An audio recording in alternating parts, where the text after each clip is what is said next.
Si Luis, sino ang nag-review kay Kuya para umalis doon? Meron ba mong polvo nila? Diba? So, huwag nila din sabihin na sinungaling ako. Meron akong polvo.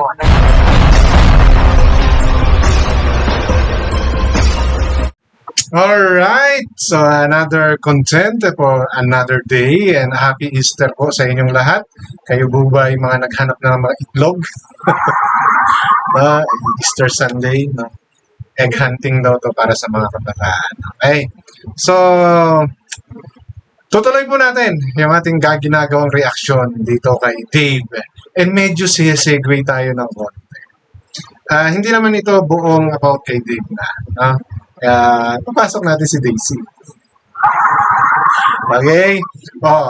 Ulitin ko. No? Sa mga makakapanood nito, hindi po ito pagbabalik ng natapos na, ng nakaraan na.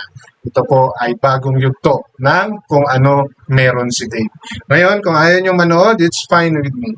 No? Wala pong problema sa akin yan. Sa akin lang po, reactor ako and I'm doing yung gusto kong gawin, to react. Diba? So, kung panunorin nyo, salamat po. Kung hindi, wala pong problema. Kung magko-comment po kayo, it's fine also. No? Anything, any comment that you will share in our comment section is highly appreciated by yours truly. Okay? And, kalma lang po. No? Kalmahan nyo lang po. Huwag po kayong magpapadala masyado sa inyong mga emosyon, no? Sa panunood ng kahit na anong content ng mga vloggers. Hindi po makakatulong sa health ninyo yan. No? Ang maganda po, analyze ninyo, intindihin po ninyo kung may katotohanan ba, kung tama ba o mali. Now, if you think you cannot accept, no, yung paliwanag, you can comment on the comment section, di ba? Pero huwag po kayong masyadong mainit, no? Alalahanin nyo, mainit na yung panahon, dadagdagan nyo pa, baka may stroke kayo. Okay. So, maraming salamat po doon sa mga patuloy na sumusuporta dito sa aking channel and at bakit po parang tumataas na naman yung subscriber ko? Joke lang po. Maraming salamat po. Baka sabihin nyo naman ang yabang-yabang. Okay? So, punta na tayo doon sa gusto kong i-share. And binasa ko yung comment ng latest kong upload about dito sa endorsement ni Dave, no? Marami po ang nagtataka, no? Bakit Dave ang ginamit? Bakit hindi Lordy Biel? Di ba? Tinapon na nila yung Dave. Wala na raw yun, di ba? Yun yung sabi. Di ba? Yun yung alam nating lahat. At ako po ay talagang, o nga no, akala ko ba nakabaon na sa limot ang Dave na pangalan? Ang dapat nang gamitin ay Lordy Biel. So, is it part of the strategy, ng marketing strategy? No? Kasi mostly ng comment doon sa latest ko is yun nga, bakit akala ko ba wala ng Lordy Biel? Diba, akala ko ba wala ng Dave? No? Kasi nilimot na nila yon dahil hindi yun ang tunay na pangalan ni Dave. Ang tunay niyang pangalan is Lordy Biel. Bakit hindi yun yung ginamit? No? Okay. Opinion ko po. No? Kasi sa mga ganyan, no, ng mga style ng marketing, kailangan short but may dating. No? Kung Lordy Biel kasi, ano yun? Di ba? Parang lagyan mo pa ng Lordy Biel. Parang ganon. So, parang walang dating. Sino ba siya? Sino ba yung Lordy Biel? No? Malalaman mo lang na si Dave yun pag nakita mo na yung picture, nakita mo na yung tsura. Diba? So, for me, they did not use that name kasi nga, walang dating. Walang masyadong nakakaalam. Dahil si Dave, simula makita siya ni Tekram, Dave na ang naging pangalan niya.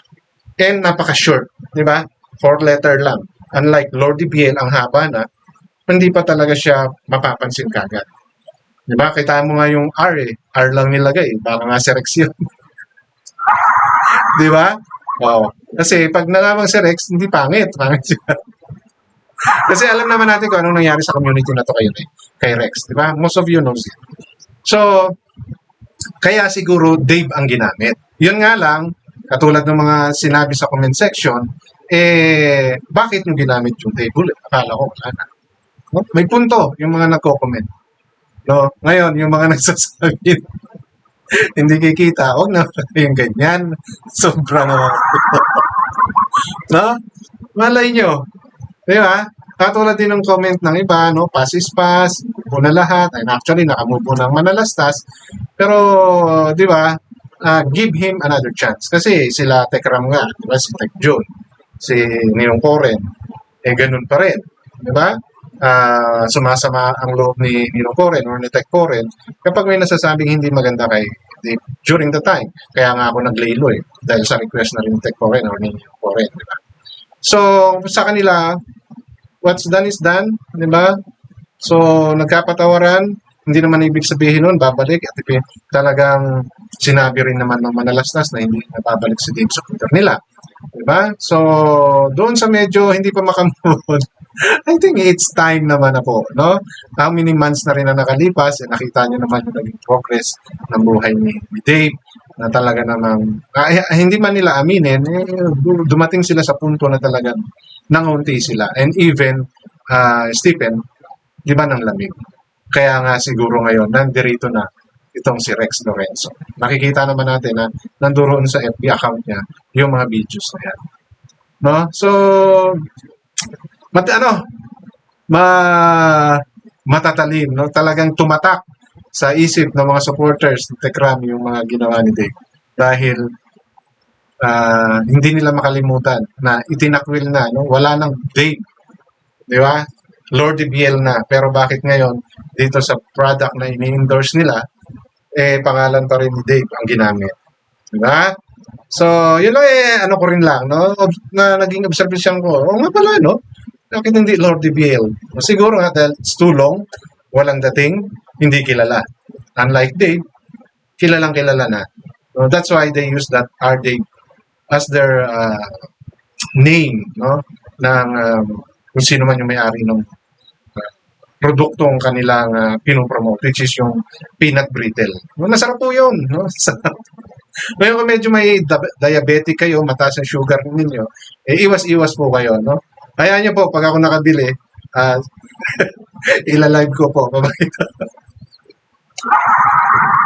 Alright? So, yun lang yung gusto kong i-add up dyan sa naging content ko na to. Pero ang content ko po talaga ay itong mga nabanggit, no, ni Madam Daisy. No? Kasi, ito kasi si BBM. Kasi si BPM may kinontent pala. But bago po ako magpatuloy, welcome sa aking channel. Kung bago pa lang po kayo sa aking channel, please don't forget to like, share, and subscribe na rin po, and pakihit ang notification bell para maging aware kayo sa aking mga upcoming content. Any comment, suggestion, recommendation, leave it on our comment section. Issue lang po tayo. Walang personalan, ha? Saka, wag na nga, sabihin nyo, mayabang na naman. Nagpapakatotoo lang po ako. No, yun po yun. Kung sa iba, nagiging mayabang yung dating ko dahil in-encourage po kayo ngayon na mag-answer sa akin. Hindi po. Kayo po yung nag-iisip no. Nagiging totoo lang po ako sa aking mga views. No? Hindi po ako para makipagplastikan. Okay?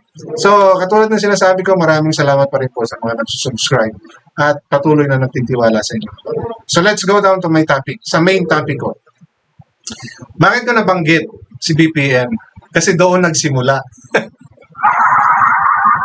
Nakita. Hindi ko alam na nag-content din pala si BPM. At ang kinontent niya ay yung product na nga ni Dave. No? Alam niyo naman si BPM pag nag-content yun. Yung title niya pa lang, matitrigger ka. So, doon nagsimula at maraming nasabi si Daisy. At meron siyang inamin dito sa isi-share ko sa inyo. Pero simulan po natin doon sa nung pinakita niya, no? At kung ano yung mga sinabi niya nung ito ay kinontent ni BPM. So, BPM! Nagpapapansin si Daisy. Bikini men. Ano rin to? Pagkakakitaan dito. Okay? So, play natin yung part na yun. Na umangat na naman po si Ballpoint Man. Diba? So, yan, Yan yung content ni BPM. Hindi ko alam na may content siya niyan. na nag-contention yan. Tingnan nyo na lang. Yan yung ano eh. Yan yung ino-endorse ni Dave. No, kapag nakita nyo po yan, talagang matitrigger kayo sa title pa lang ni BPM. So, pinakita niya yan. Ngayon, eto pa yung mga sinabi niya. After niya pinakita yan, ha? Diba? Akala mo ba, di ba, yabang-yabang ni Ballpoint na? Akala mo ba hindi niya titigilan si Tigasdila at si Espasol hanggang hindi sila natutunaw? Yan. So, ngayon, ayan yung sinabi niya, no? Na may nagsabi daw. Oh, I don't know. No? Siya nagsasabi, si Daisy nagsasabi na hindi raw titigilan ni BPM si Espasol, which is si Ma'am Shimari, at si Tigasdila na si Brenda Supernanay. Kasi alam naman natin yung nangyari before, di ba, yung mga nangyari. So, nai-content yun ni BPM. Pero, wala naman akong, with regards kay Ma'am Shi, parang gusto lang i-tie up ni BPM na may communication sila. But, wala akong narinig na hindi niya titigilan. I don't know, hindi ko naman masyadong napapanood yung content ni BPM. Pero, as far as I understand, parang nagtatanong lang si BPM if magka-grupo, magka-GC, or magkasama si BSN at saka si Ma'am Shi. Di ba? So, parang wala nang, hindi ko alam kung nagkaroon pa ng kasunod. Okay? Pero wala nang binitawan na salita, kung meron man, I'm not too sure, na tutunawin or hindi titigilan. Kasi nakita naman natin, di ba, na nawala na yung issue. Yung kumbaga, natapos na din. Di ba? Sorry yung mga taong involved. So, ang gustong mangyari si wag niyang pansinin yung pinagagawa ni Dave. No? Wag niyang i-content. Ang dapat niyang i-content ay itong si Ma'am Shi at saka si BSN. Dahil nga, nagla-live pa rin yung dalawa. Dahil, based sa sinasabi ni Daisy, hindi raw titigilan ni BPM hanggat hindi natutunaw yung dalawa. Imposible namang matunaw talaga yung dalawa. Kasi, nandirito sila sa community na to. Nandirito sila and they know bashing and they accept their mistake. Diba? So, nasa sa tao na lang yun kung i-accept nila o hindi. Diba? So, ang gusto mangyari dito ni Daisy, ginagaslight niya uli si BPM na balikan si Ma'am Shi at saka si BSN. At wag i-content si Dave. No, kasi nung kinontent ni BPM, itong si Dave, syempre, alam niyo naman si BPM pag nagsalita yun. Diba? Kung di mo siya kilala, may iinis ka. So maybe, nakita naman natin yung mga reaction dito ni Daisy, talagang nagagalit siya kay BPM. No, bakit mo kinontent? BPM na naman kasi. No, dapat hindi mo kinokontent si Dave. Yan yung gustong iparating ni Daisy. No? Kasi, ayan, napansin na naman. Ako kasi, wala akong alam na may kinontent na ganyan si BPM. May nag-forward sa akin, chinek ko, tinignan ko. Then, gumawa ako ng sarili kong reactions. No? So, baka hindi pa nakikita ni Daisy sa akin. Kaya, si BPM pa lang yung binanatan niya. So, nasa sa kanya yun. Ito, katulad ko, kinontent ko na rin. So, malamang, mapapansin niya. Matatawag na naman tayo nitong kapring baho. That's fine. No, wala akong problema sa akin. So, yun nga. No, so, manggagalaiti. Bakit daw iniwan ni BPM yung dalawa at si Dave yung tinapik? No? Tingnan natin. Ano pa yung mga sinabi niya?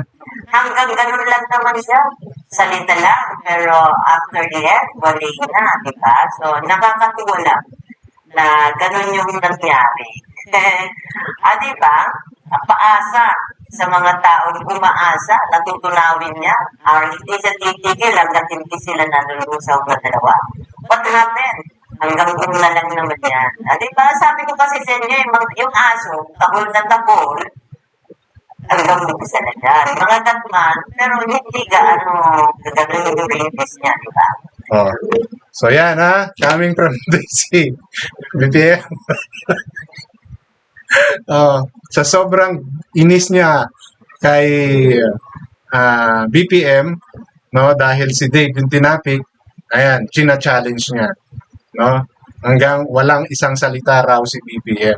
Kasi hanggang umpisa lang, tahol lang ng tahol. At kung mangagat daw, napakababaw. So, he's pertaining to ballpoint man. Dahil nga sa pagkakakontent. Ayaw nyo nun, no? Sabi ko nga, positive or negative comment, still a engagement. Di ba? Na makakatulong yan. Kung mapapangit yung sinabi ni BPM regarding dyan kay Dave at sa product na yan, di ba, it's either dalawa magiging reaction ng tao dyan. Hindi panoorin or panoorin. Alamin or hindi alamin. Di ba? Pero, sa dalawang bagay na yan, meron at merong magre-react. Di ba? So, kayo nga, bakit nyo ginamit yung Dave instead of Lord Gear? Dahil gusto ninyong mapansin. Di po ba? Ganun yon, Madam Daisy. So, kung pangit man or maganda yung nasabi ni Ballpoint Man dito sa pag-i-endorso ni Dave, it's still a promotion. No? Pangit nga lang yung sinabi. Pero out of that pangit na sinabi, kung mga pangit nga talaga yung sinabi ni BPM, curiosity, di ba, will trigger some of the viewers or yung mga tao makakarinig. Di po ba? Kasi hindi naman lahat ng nanonood kay BPM, mga supporter nila. Yung iba dyan, galit din sa kanya. Diba? So, ang tendency nila, panoorin nyo kung totoo ba yung sinasabi ni BPM. Same thing with me. I'm doing this content, although, tulad nga na sinasabi ko, fair lang ako, kung ano man yung napansin ko, doon lang ako. Still, mayroong mga taong mag-iisip na negative at positive. But, on your part, it's still a promotion. I mean, on the part of Rex and Dave. Diba? Dahil pinag-uusapan na siya ngayon eh. Diba? Napag-uusapan. At pag napag-usapan siya, madadamay kung ano man yung meron siya ngayon. Mabubusisi uli yung kung ano ba yung pinagkakaabalahan niya. And yun yung reason ninyo. Diba? Pag-usapan siya dahil may product siyang ini-endorso. Di ba, Ma'am Daisy? Oh, yun yung akin ha, yun yung tinitingnan ko doon. Ngayon, kung hindi na tinatopic ni BPM si Mamshi at saka si BSM, kasi baka hindi nakikita si BPM. Di ba? Aminado naman si BPM yun. Ngayon, since ito yung sinabi mo, malamang iko-content ka ni BPM. Pagkakakitaan ka niya. Di ba? So, yun yun. Okay? So, take it as a promotion, although it's negative. No? Isipin nyo, it's a constructive criticism pa rin para hindi kayo magalit. Kaya kayo nanggagalaiti. No? Hindi nyo kayang gawing positive yung mga negative na nasasabi sa inyo. Alalahanin ninyo, no? Nag-i-endorso ng product si Dave. So, anything, regardless pangit or maganda na comment, nakakatulong yan para ma-market yung inyong product na binibenta. Okay? So marami pang sinabi si Daisy, no? At meron siyang comment na binasa na under sa pangalang Julie na iniisip nila yung kapatid daw ni Dave yun, na nag-comment na based doon sa comment ng Julie na iniisip nila, no? Hindi naman sila sigurado rin pero iniisip nila na baka yung Julie na yon is yung kapatid ni Luis na nag-comment na mas nakaigi yung pag-alis ni Dave o yung pag-wak-wak kay Dave dahil nabigyan ng oportunidad itong si Luis. So may mga ganong sinabi itong si Julie na siyempre magdi-disagree itong sila Daisy. Diba? Dahil para sa kanila parang hinabayaan, no? Hindi treasure ni Tekram si Dave na samantalang hindi ganun yung nangyari. Nakita ninyong lahat kung paano inalagaan at inaruga si Dave, di ba? Alalahanin ninyo nagkaroon ng rivalry yung dalawa. Dahil sa sobrang pag-aalaga ni Dave, ay ni Tekram kay Dave. Tapos sinasabi nitong si Daisy na hindi raw pinahalagahan ni Ramil. Ikaw Daisy, alam na alam mo kung paano ninyo naging trato. Di ba? Isa kayo sa mga talagang nakikipaglapang kay Dave. At nakita ninyo kung paano inaruga ni Ramil si Dave. Di ba? Tapos ngayon, sasabihin mo, hindi iningatan, hindi treasure ni Ramil. Di ba? And dito, ito yung revelation na sinasabi ni Daisy. Pinulot ng tangwak-wak daw kay Yen. Hindi nila alam si Luis sino ang nagtutulog kay Kuya para umalis doon. Pero iba mong polvo nila. Diba? So, huwag nila din sabihin na sinungaling ako. Meron akong polvo ng dalawang bata. Napasa po sa akin. Diba? Tawag na ni Luis kay Jacqueline eh. Gusto niya sabihin ko? Ayan. Galing mismo kay Daisy. No? Na si Luis ang nanghikayat para umalis kanila Ramil. Si Dave. Okay. Yun yung gustong sabihin ni Daisy. Ilagay natin sa ganong sitwasyon. Sabihin na nga natin na gusto or inudyukan, no, ni Luis si Dave para umalis. Sabihin na natin. Alam ninyo during those days, at alam ninyo nasa teenager stage yung mga yan. At alam din ninyo na may katigasan ng ulo ni Luis. Bakit ba nawala si Luis sa bahay ni Ramil? Dahil matigas ang ulo, di ba? Binalik ni Ramil sa kanila. Daisy, alam ng lahat yan. So, sige, sabihin na natin ganun yung iniisip. Di ba? Ganun yung sinabi ni Luis kay Dave. Okay? Pero maliit na porsyento lang yon sa ginawa ninyong hihikayat sa kanya, sa ginawa ninyong pagbibigay ng mga ipinagbabawal ni Ramil. No? Hindi po mayali sa mga kabataan sa edad nila niyan, lalo't hindi talaga sila kadugo ng mga manalastas na makakaisip at makakaisip yan na umalis. No? Aminin po natin yan, kahit sino pong bata. No? Bakit po maraming tumatakas sa mga boys town, sa mga lugar na kung saan nanduroon yung mga stowaway ng mga bata? Because they don't like rules. Diba? Na yun yung pinukusan ninyo, kaya ninyo nakuha si Dave. Dahil sinang-ayunan nyo siya sa mga ayaw niyang rules ng mga manalastas. Aminin nyo yan. Pera. Diba? Pagkukonsinte. Doon nyo nakuha si Dave. So kung yung sinasabi ninyong siya ay inudyukan ni Luis, given, pwedeng mangyari yan. Pero hindi yan yung big contributor. Yung pagkukonsinti ninyo kay Dave ang nagtulak para siya tuluyang umalis. Di ba? Aware sila Ramil. No? Aware ang manalastas sa katigasan ng ulo ng dalawa na yan. Aminin ninyo sa hindi. Ha? Oh. Bakit hindi mo ilabas ngayon yung convo na yan? Oh. Di ba? Ba't ayaw mong ilabas? Kasi alam ninyo, no, nababalik sa inyo pa rin. Contributor lang yan, pero hindi yan yung nag-trigger kay Dave na umalis. No, kaya hindi nyo mailabas eh. No, ayaw nyo ilabas kasi baka makasuhan kayo dahil yan ay private convo. Yeah, correct, di ba? Pero kung bibigyan ba kayo ng authorization ng mga manalastas ni Dave or ni Luis na ilabas yan, ilalabas nyo ba yan? Oh, sige nga. Kasi kahit ilabas nyo yan, napakaliit ng effect niyan sa ginawa ninyo, no? Na pang-brainwash kay Dave. Ano yung sinasabi ni Dave? Nadapa siya. Bakit siya nadapa? Anong ibig sabihin nun? Mali yung naging action niya. Mali yung ginawa niyang choices. At yung choices na yon ay dahil inudyukan niyo siya. No?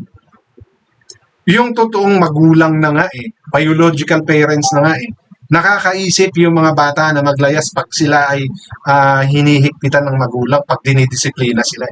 What more pa yung mga yan? Si Luis may mga magulang? Oh, si Dave, nagkataon ng jaraan kayo na kumunsinte sa mga gusto niya. Kaya umalis. Di ba? So, maliit na porsyento yung sinasabi mong yan kung inudyukan man ni Luis, no? Si Dave para umalis sila. Di ba? Napakaliit na porsyento niyan, Daisy. Diyan sa sinasabi ninyo. So, hindi nyo pwedeng i-blame. Hindi nyo pwedeng sisihin si Luis. Dala yan ng kanilang kapusukan. No? Mali, yes. But it's part of being adult. No? It's part of being teenager. It's part of passing through that stage. Magulong isip niyan. They will decide whatever they want regardless of the consequences na pwede nilang harapin balang araw. Di ba? So, ano nangyari ngayon? Ano yung sinasabi ni Dave doon sa kanyang solo interview? No, nadapa siya, bumangon siya, at nag-move on. No, yung word na nadapa, which means mali, yung naging choice niya. No, nasundin kayo, na nagpasunod sa udyok ninyo. Okay? So, doon sa mga nag-iisip na ito ay binubuhay ko uli, yung issue na to, no. I'm just answering kung ano man yung nakikita ko. At nagre-reaction po ako. So regardless ito ay ayaw ninyo, wag po kayong manood. Ako po ay nagbibigay ng opinion ko lamang base sa aking naiintindihan at pagkakaunawa. No? Sinasagot ko lang si Daisy. Kasi mali po yung gusto niyang iparating sa manunood niya at sa mga makakapanood pa. May mali si Luis, accept it. Okay? But it doesn't mean siya yung promotor ng pag-alis. No? Nag-uusap yan, hindi lang yung mga yan, even maybe some of those na nandiyan before. No? Nakakaisip yung mga yan kasi nga ayaw nilang dinidisiplina. Di ba? Nakita nyo naman yung mga buhay nila, nakita nyo yung buhay ni Luis, nakita nyo yung buhay ni Dave. Oh. So bibigyan nyo ng rules? Di ba?